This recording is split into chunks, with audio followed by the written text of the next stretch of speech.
Cool. Okay, so I think we're live. So, hey, Trin, thanks so much for joining us. This is awesome. Thanks so much for joining us in Japan on the first day of the new year. And I understand that it's very late in the night for you. So, thanks for joining us anyway. So, yeah, so we're going to do a few mock interviews. This is going to be our last day of doing mock interviews. So, I'm excited to have you here. How we generally do things is I have your resume, so I'm going to ask you a few questions. So you're going to answer them. They're going to be very Okay. typical MBA admissions type questions, and then I'm going to give you Okay. feedback, right?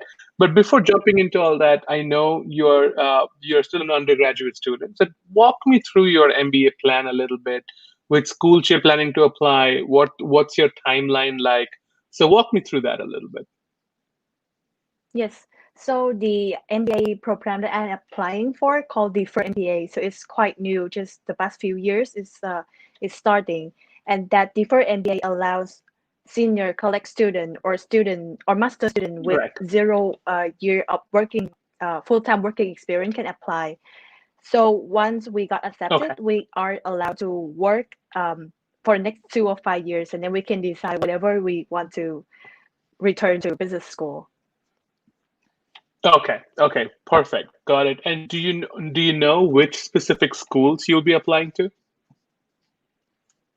Yes, I have top five in my mind right now, which is Stanford, Harvard, MIT, Wharton, and Columbia. So Okay. there are Perfect. 5 of 10 schools in the US that offer a D for MBA program. Okay, that makes sense. Okay, that sounds perfect. So for Harvard, for example, that's the 2+2 program, or is it a different kind of a thing? Yes, Gotcha. Harvard is 2+2. Okay, perfect. Cool. So we can get started, right? So because you're still in your undergrad, my questions will be a little bit different because a lot of your business school Okay. interviews sort of index a lot on your work experience and your leadership at work. Yes. But because you're still in college, I'm going to try to weave in a more academic sort of an interview question, which is going to be similar to what you will see in your real interview. Okay, cool. So, Trin, thank you so much for Okay. joining us. Can you walk me through your resume and tell me a little bit more about yourself? Yes. Nice to meet you. My name is Jin Doang, and I'm originally from Vietnam. I'm currently a senior college student in Toyo University in Tokyo, Japan, and major in global innovation studies. And when I first came to Japan, after 6 months, my peers and I established a student organization called Global Leadership Incubator when we created a platform for students, social activists, and professionals to gather and discuss about how the young people can involve in social development in Japan. And then after I also try some experience like social like starting my own startup or also join a research trip in Poland. And then after that, for the past 1 year, I have been working in Rakuten Inc., which is a global internet services headquartered in Japan with a focus on blockchain technology. And after graduation, I will continue working there. Awesome. That sounds great. What did you think about this answer? What did you think you did well? What did you think you could have done better? Mm, I, I, I think I just like telling more than describing, maybe more detail on something.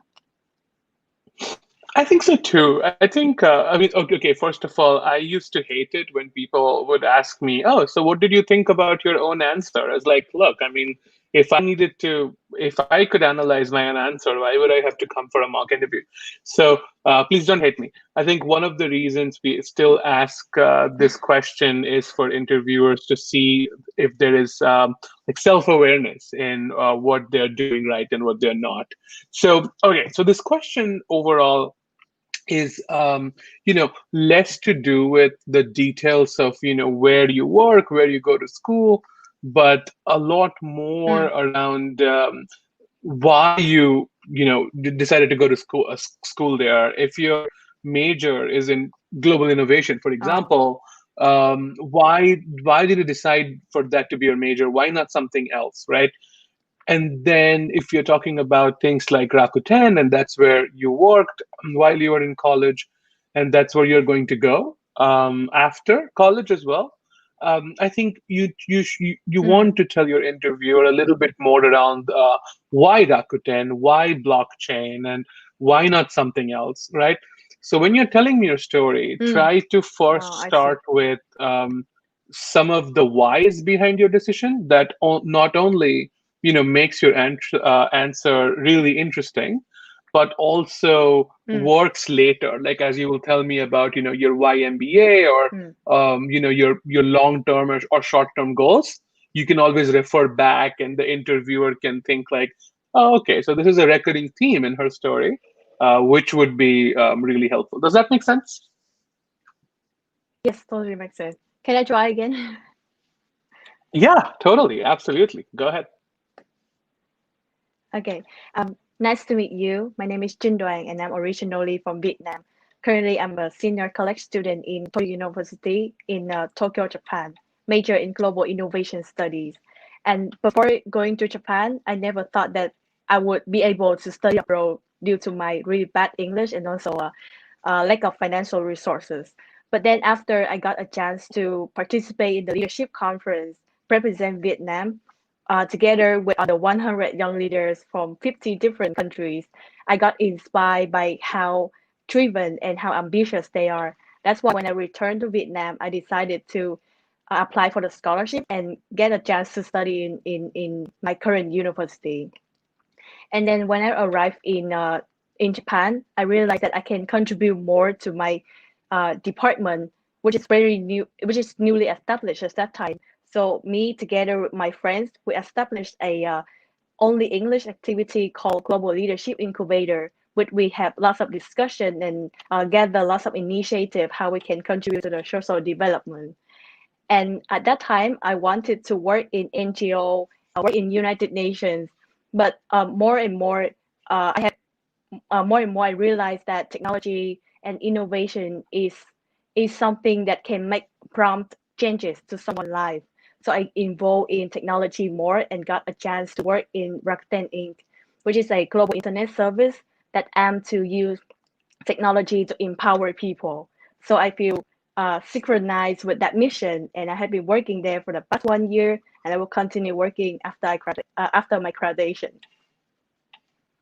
Awesome. This was so much better. Like this was like, if your previous answer gave you a score of, I don't know, 60 out of 100, this was like an 85. So really well done. I think one last Okay. feedback on this one that I should have mentioned before is that you want to end your answer to walk me through your resume kind of a question as like a Mm, future looking state, right? Which you did. You said, mm, I worked at Rakuten for a year and I'm excited. I think my own ambitions align with their vision, and that's what I want to do. That's what I'm going to do right after college. So good stuff. But because mm, you're coming to an MBA program, you may want to touch just a little bit on your long-term goal or your short-term goal, and uh, just briefly touch upon that's why you're here to do an MBA. So I think that would make the answer like just a little bit more excellent, if you will. So, but I think overall, great mm, improvement, really good answer. All right, cool. So okay. let me jump into your next question. So yeah, so Trin, I feel like you're having a really good time in your university. You're joining a great job. Why do you want to do an MBA? Mm. Uh, the reason why I want to do an MBA related to my overall career vision. I would like to lead the movement of using blockchain technology in social sector and enable the global culture of transparency. So in order to do that, after MBA, I plan to return to Vietnam and involve more on governmental sector and become a governmental advisor, which involving more policy design, policy making process. So in order to do that, I Okay. think MBA is an uh, important important contribution to my future career. So by the time that I have a chance to return to Vietnam, mostly my experience will focus on project management or business development. So I need more knowledge Right. in terms of policy management, public management. So that's why I aim at MBA with those kind of study field like Stanford that I can take advantage of. Also, most of the schools I chose, they have exchange program or close connection with China or Silicon Valley in San Francisco. So I think that is the two important model for me to learn and observe when talking about blockchain. Okay. Cool. I think overall, I think it was a good answer. I think there is some room to structure your answer. So when you're talking about something like a why MBA or like a why now kind of a question, Mm, you have to tell me a lot of different things, which you did, right? So what you want to do here is to give me the same information, but a little bit more structurally. So you want to talk okay. about, okay, so you talked a little bit about, okay, what you want to do when you are done. So you want to come back to Vietnam, you want to have a like a senior policy advisory kind of a space.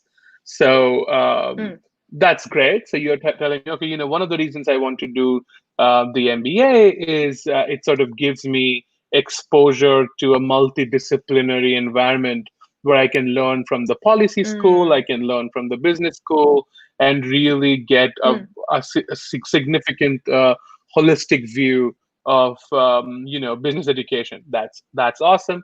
mm, Just be careful, because if you say this, people might ask, okay, so then why are you not applying to like a public policy program or like a Kennedy school, and why are you applying to an MBA? So just make sure that you want the MBA. That's your main goal, to learn about business, but also you mm, want to be able to touch upon like other elements like policy and government and whatnot. Okay, so in terms of your second mm, reason, I want to look at how technology helps and develops the society, and create innovation. So one of the ways I want to leverage my MBA is to have exposure to tech companies in the US, where I can maybe do an internship to learn mm, how blockchain products have been deployed to the social sector or maybe in the government, which I can learnings that I mm, can bring back when I come back to Vietnam, right? And maybe third reason, you can talk about something else like diversity, or I want to maybe put myself in an environment where I am in the class with mm, people from all over the world, whatever you want to think of. So you want to structure them. One, two, three, done. mm. Does that make sense? Yes, that helps a lot. Thank Okay, you. awesome. So you've been working for Rakuten. So let me ask you a question around your work. So can you tell me about the most challenging thing that you have done? Briefly describe the context and tell me some of the outcomes that happened. Mm. Um, so Rakuten is a big global company, and we have lots of services, lots of department in the company. And the Right. blockchain department is where I'm working at. It's more like a startup. We have half of the team in Belfast, Ireland, and half of the team in leadership position is in Tokyo, Japan, which is the team that I'm working with. So we are very much like a startup environment, and the main purpose for us is to research about some potential in applied blockchain in Rakuten business. So there are lots of trial Mm. and errors. One of the example I would like to share is that during the past 1 year, me and my manager was directly working and design from scratch a proof of concept project that we aims to help the donation sector in making them more transparent. So everything was really challenging at first because we didn't know how to do it.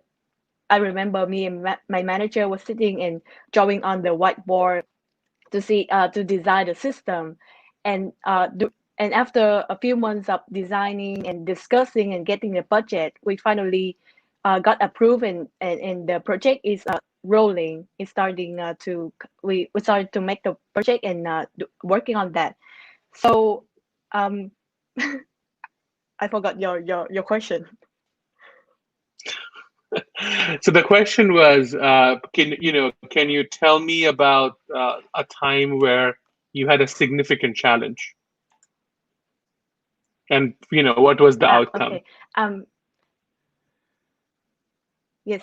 So so working in the blockchain department of Rakuten was my first like professional experience working related to a blockchain project. So I also have lots of things that I haven't know. I didn't know, and at that time only me and my direct manager working together. So the human resource was also a problem. So most of the time, whenever we have a new task, I had to learn it by myself. For example, like we have to design a mock-up using Adobe XD, or we had to design a Excel simulation to analyze whether our hypothesis for designing that project is correct or not. So many of the thing that Okay. mm, so many of the thing No, I go had to ahead. Go learn ahead. by Sorry. myself.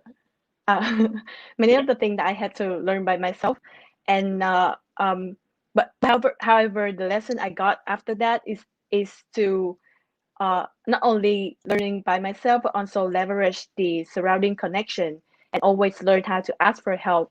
That's how I can get the work done and learn new skill more efficient.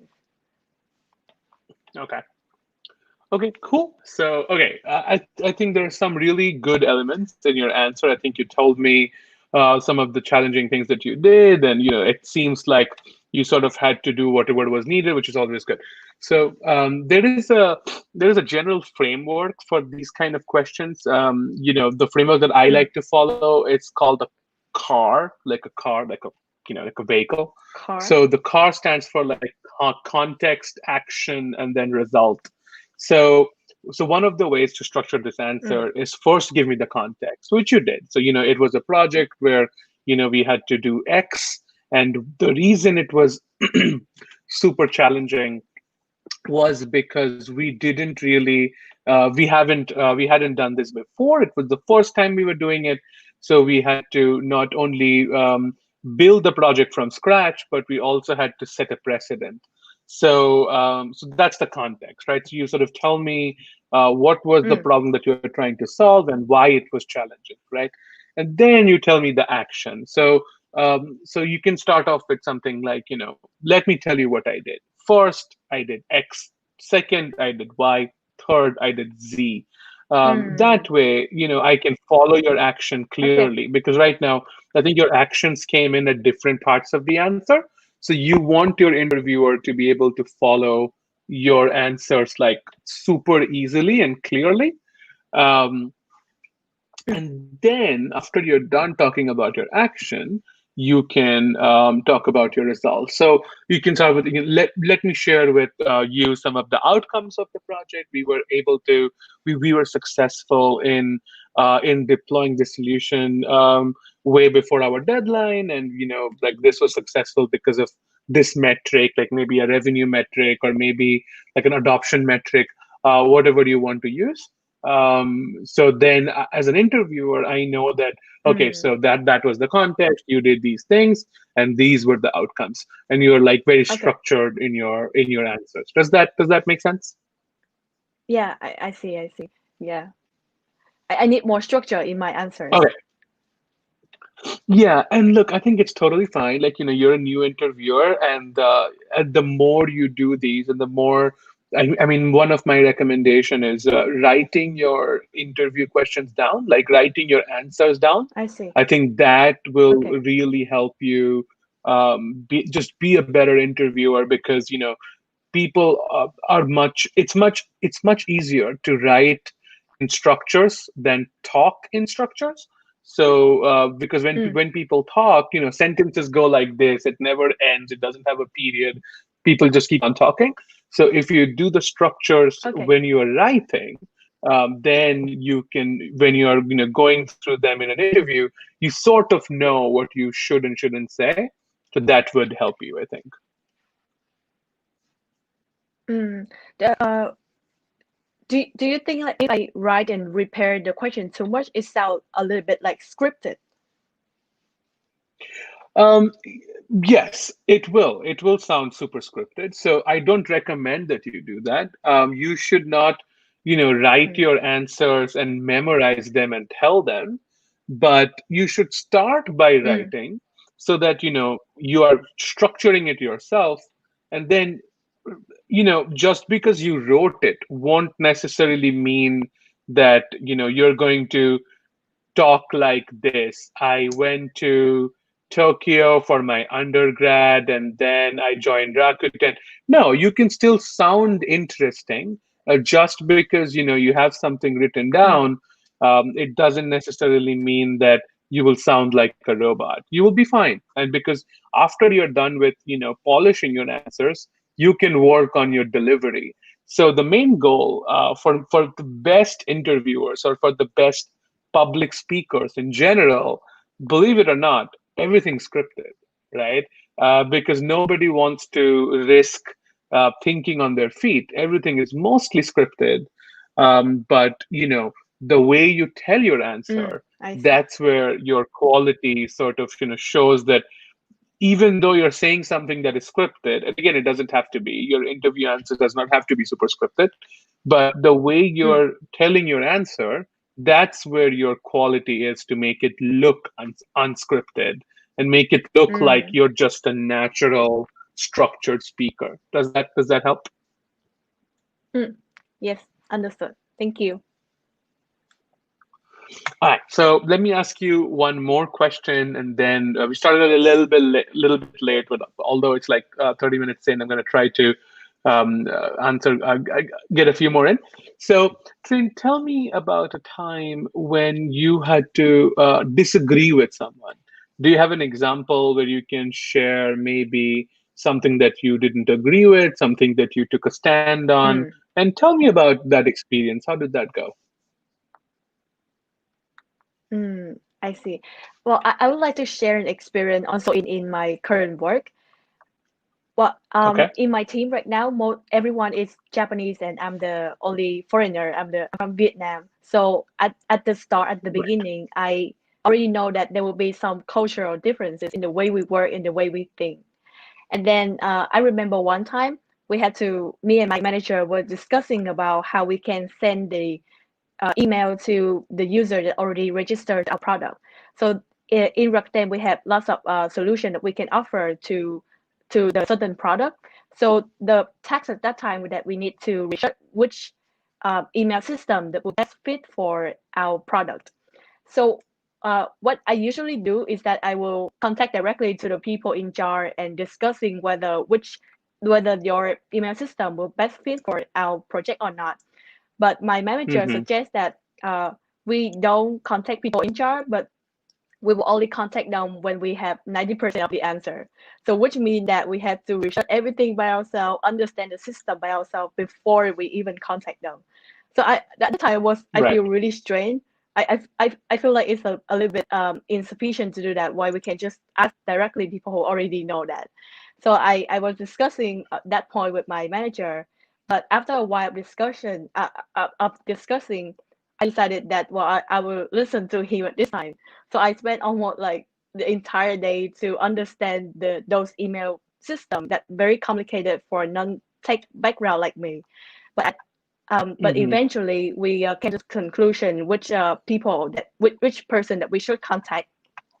So after that experience, I look back again and then I asked some of my Japanese friends, and then they said that well, Japanese culture they have some kind of culture that very considerate to other people. So they want to approach the people with less hesitate and less burden for the opposite people. So I at that time I understand that in any of the differences in the way we work, in the way we think, we need to think up all of the culture and the historical background to understand the differences Right.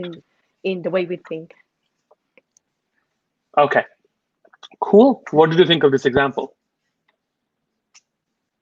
Mm, I think it's specific.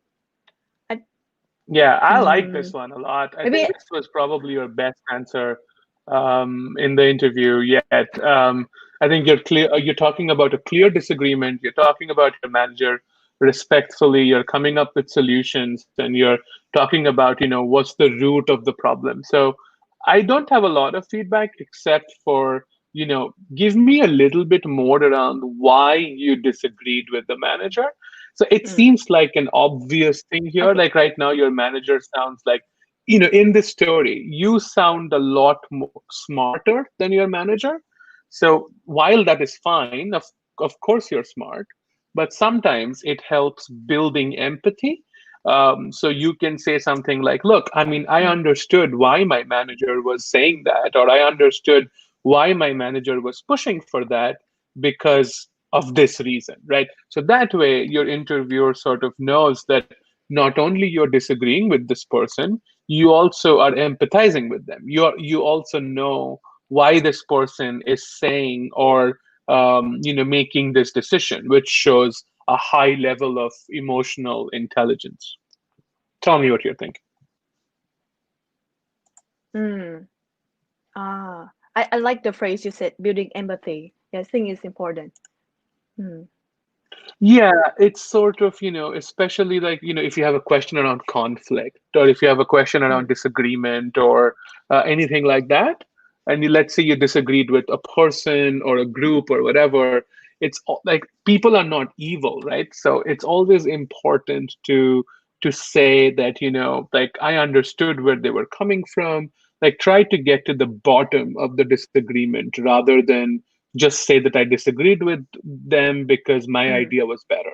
I mean, of course, your idea was better, but tell me a little bit more around how you wanted to listen to them, how you wanted to view their ideas, right? So that builds a lot of Mm. respect and credibility for you as a leader, and I think would be helpful in your answer as well. Mm. I see. I see. All right, cool. So those are all my questions, Trin. Do you have any questions for me? You can imagine that Yes. I'm an interviewer here. Okay. So you're an alumni of ABC School. So how do you see Sure, the sure. school help you to achieve your post MBA goal? Right. Okay. So let's assume I answered that question. Do you have any other question? Mm, it well, if I got accepted to the school, do you have any advice for me how I can leverage the experience here? Okay. Cool. I think these are good questions. I think the main goal for any question that you ask your interviewer is to get them to talk about themselves, right? Which I think you're doing. I think you're doing it well. Okay. So overall, no feedback on this one. I think other than maybe you can talk a little bit about their experience, not just their goals, but also how they Mm. spend their time while they were in business school. So get them to be a little nostalgic, get them to remember their own days. I think that will be helpful. But otherwise, I like your questions. I like your questions a lot. All right, so now we are definitely out of time. So, Trin, I wanted to thank you so much for spending your New Year's with us. And I know it's super, super late there, and you definitely should go to sleep soon. But I have very high hopes for you. I think you have a great profile, and I think you have a clear shot at any business school that you wish to apply to. Please keep in touch with us. Feel free to email, Sure. text, whatever, and let us know how things go. And I'm really happy you made it here. Thank you so much for your time. I know it's very early in your time as well, like 6 a.m., I guess. Yes, it is. Awesome. Cool. I will speak to you soon and all the best for your applications. Thank you so much. Thanks. Bye.